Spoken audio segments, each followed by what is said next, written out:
Welcome to my lesson on user-defined methods.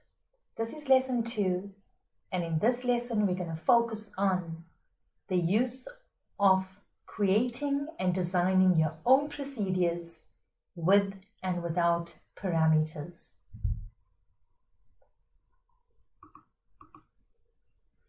So let's look at the structure of a procedure. So whenever I have to write a user-defined procedure, I have to literally start from scratch. Creating my own procedure entails 1. A declaration of the procedure. I can declare this procedure either in the public section or the private section of the form.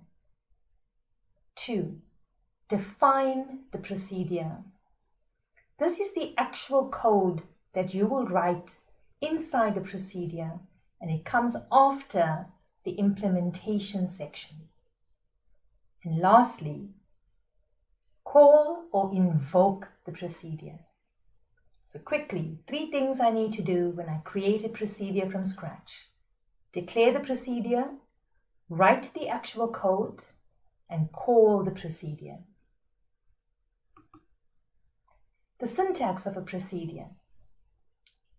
It's always the keyword procedure followed by the name of the procedure.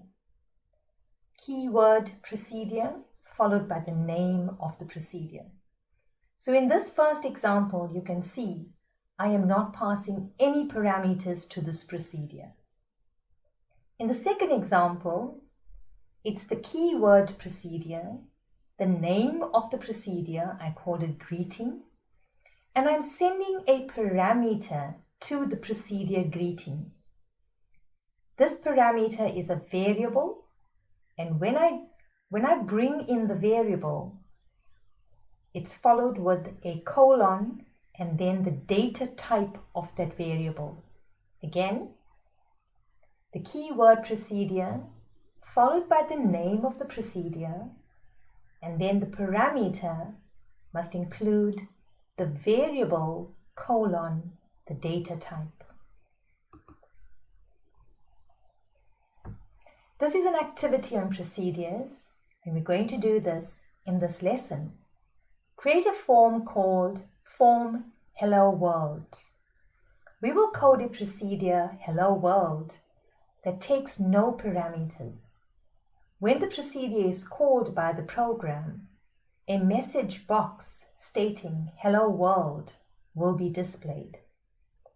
We will use the form create event handler, which runs at startup when the form is created, to call the procedure. I'm then going to add a button to the form, and the caption on this button, I'm going to call it greeting. I'm going to write a procedure called greeting that brings in a string message and displays the greeting. I could display it on a team memo. On the onClick event handler of BTN greeting, I'm going to call the procedure greeting. Using an input box, I'm going to enter a greeting message and display the greeting. Let's take a look at the Delphi coding and see how we create procedures from scratch.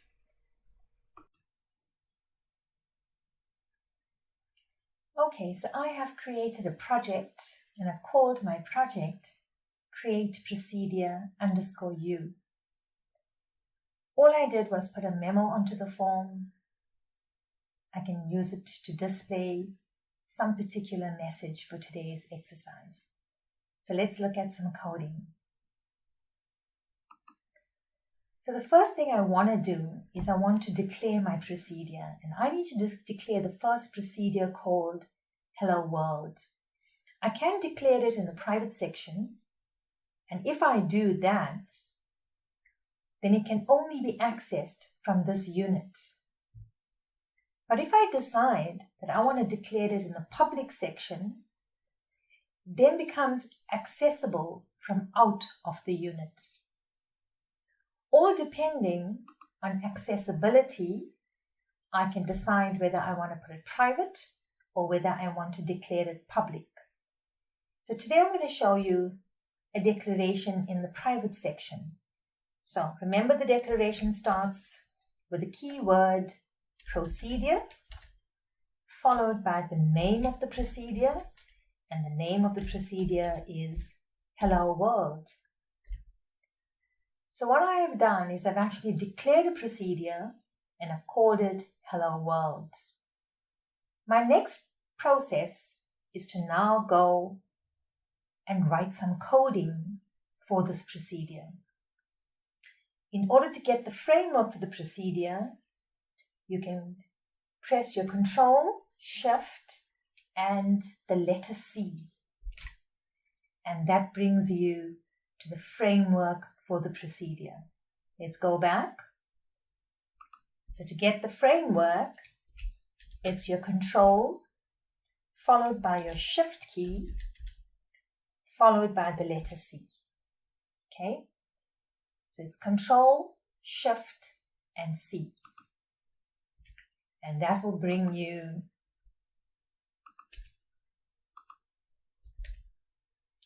Control, Shift, and C, and that will bring you to the framework for the procedure. So all I'm doing in this procedure, I'm going to display on the memo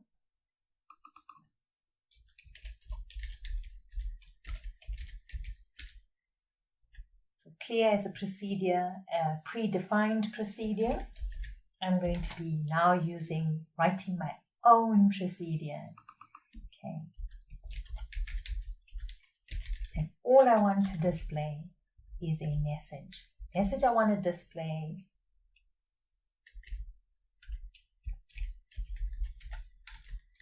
hello beautiful world. Okay. You can even add something really special to your day. So all I've done in this procedure is I've cleared my memo and I displayed a message onto the memo. That's all this procedure did. This procedure has no use, it has no value if I don't go into the next stage. I now need to call or invoke this procedure. So let's see where I'm going to go and call it. So the question said, on the onCreate event, this is your event handlers, on the onCreate event of the form, call the procedure. So you go to the onCreate event of the form, and all I need to do is call this procedure. The procedure is called Hello World, and we know that when you call a procedure, you are just calling the procedure with its name. So I wrote the procedure, and all I did was display a message, hello beautiful world, and then for this to function, for this to perform some message, to display some message on the screen, I have to call this procedure. And the procedure is called purely by its name, simple. Let's run it and see how it works. Now also remember, this is going to be called when the form is created on the onCreate event handler of the form. Let's run it.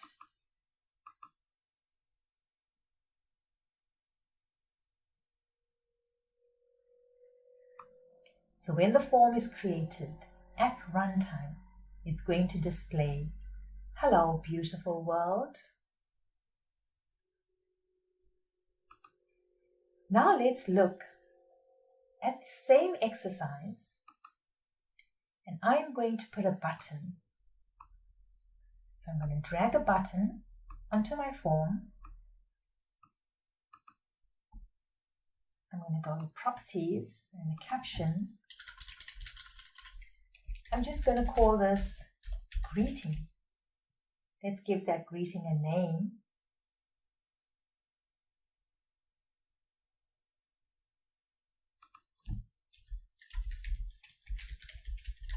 Greeting.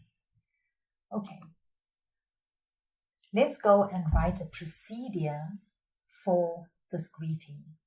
So we go to code and go back to the private section of the form. And all I'm going to do there in the private section of the form, I'm going to write another procedure. And I'm going to call this procedure greeting. And greeting is going to bring in a parameter. Remember, a parameter brings in a value into a procedure. And this value is a string value, so I have to declare the data type. So again, this is my declaration for my second procedure. This is a procedure that is bringing in a value as a parameter. So again, the keyword procedure, followed by the name of the procedure, followed by the parameter. And the parameter must be the variable name, colon, the data type. Again, to get the framework, it's Control, your Shift key, and C. That will bring you to the framework. So all I'm doing in here is I'm going to do a greeting. So I'm going to go mem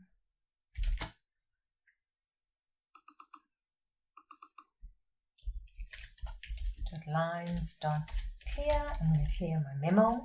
You could copy and paste. I'm okay with that. And then I'm going to display it. .lines.add.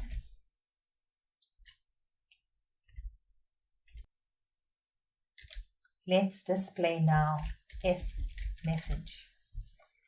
So what I have done here, I've brought in a parameter called message. That is the message I'm going to be displaying. So the user is going to input. When this procedure is called, the user is going to input a string message. That message is going to be mapped onto this variable, and I will use this variable in my procedure. So all this procedure is going to be doing is displaying the value that is stored in that message. The string variable is message. Remember, the next part of it is this procedure only has value if it is called. Let's now call the procedure. So on the on-click event of the button, so click on the button, go to events, and on the on-click event of the button, I want to call this procedure. So there's the on-click event of the button. I want to call this procedure. So I'm going to create a variable called message, and that's of data type string. And I'm going to get a value using an input box. Okay, remember again that the input box is a predefined function.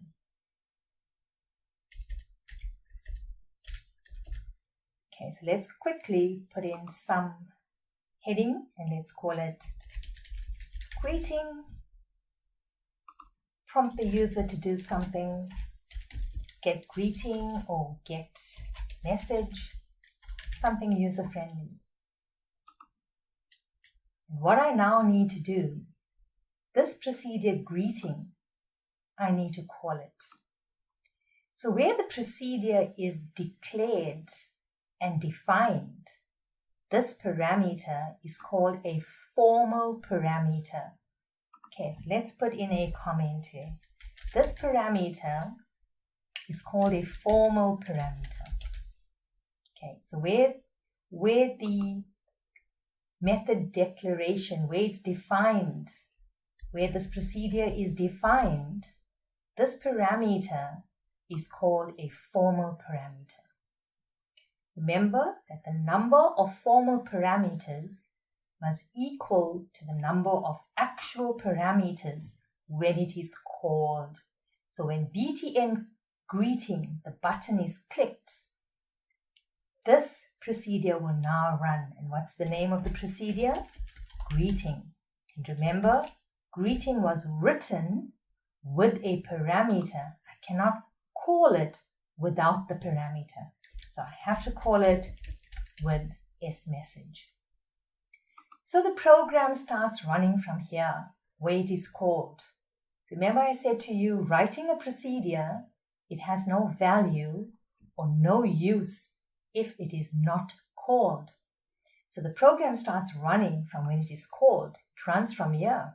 It inputs a greeting message. It then invokes this procedure. It goes to this procedure. And what's happening to this procedure greeting? This value that the user input is being sent to this procedure. This value that's going into this procedure is then mapped onto this variable. Can you see how it happens? How the mapping takes place? And then this value is then mapped onto this message, and this procedure is now executed. The coding of this procedure is now executed. Okay, so the program actually starts running from when the procedure is called. Then goes and looks for this procedure, and it sends the message to that procedure. This message here is then mapped onto this value, and that is how the program works. Let's take a look at it and see how it runs.